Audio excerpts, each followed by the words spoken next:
Canadian work permit is usually needed when an employer acquires the services of a worker from abroad at a location in Canada. That employer could be Canadian, or it could be a foreign company that requires one of its employees to be on-site in Canada. Whether that work is for the long term, let's say a year or more, or for the short term, as little as even a day, the presentation of a clear and complete case is necessary to gain admission as fast as possible. First, it is important to understand the general rule involves what is referred to as a labor market opinion, or LMO. In most cases, an employer must satisfy the needs of Human Resources and Skills Development Canada that the employment of such a person will not have a negative impact on the Canadian marketplace. Most commonly, the employer may seek to demonstrate that there are a lack of Canadians for the work, either due to a labor shortage or due to the level of specialization involved in the task. However, an employer may also seek to demonstrate that the employment is created or retained for Canadians, and that Canadians benefit from a transfer of skills and knowledge due to the employment of the foreign worker. LMO applications take time, and it's important that this timing be budgeted in the Canadian employment or project. But emergencies can happen, and in some of these cases, the application process time can be reduced. In any case, proper presentation and adherence to the various LMO requirements makes all the difference in the likelihood of success and the time it takes to get that. In some situations, the LMO process can be exempted. Maybe the most common application of this is the North American Free Trade Agreement, or NAFTA.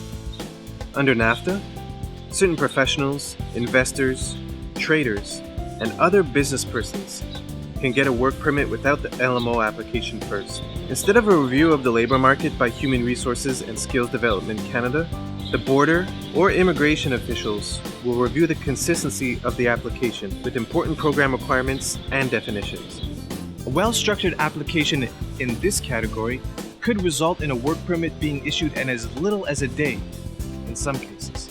There are other exemptions like these, including the General Agreement on Trade and Services and provisions governing Canadian interests. Examples of these may include transfers of certain employees between divisions of companies in and out of Canada. In some cases, work in Canada can be done in the absence of a work permit entirely, under business visitor provisions. As no work permit is sought in these cases, that means there is no labor market opinion needed either. For the most part, the case described by these provisions are really the exception, quite uncommon overall. The one important exception to this is for workers entering Canada in order to engage in work installing new, specialized equipment that has been sold to a Canadian customer, or to engage in warranty repair of that kind of equipment. These after-sales provisions, as they are referred to, can even include specialized software sold to a Canadian customer. There are certain limitations on this type of work, and in this type of application, even when a work permit is not needed. It is important to have a clear and complete case. Without that, an official may not be satisfied that a work permit is not needed, and the employee could face large delays, being sent home, or even detention in a worst-case scenario. Labor market opinions are all processed at federal government offices responsible for the various provinces and territories. However, work permits and business visitor admission can be processed in more than one way, depending on the case. Foreign workers may apply to a visa office outside of Canada for approval in advance of travel, but this can take time, possibly on the order of months. In some cases, the port of entry is an acceptable venue for submission and processing of an application, which is much faster, often done within an hour for a well-presented application. Choosing the right method of processing can have an enormous impact on the time it takes to gain approval. A common misconception in all these categories is that an employee of a foreign company is automatically exempt from the requirement of a work permit.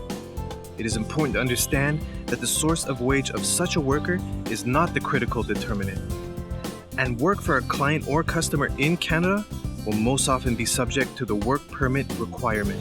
It would be impossible to touch on all the main points in this summary video. There are so many combinations of possibilities available.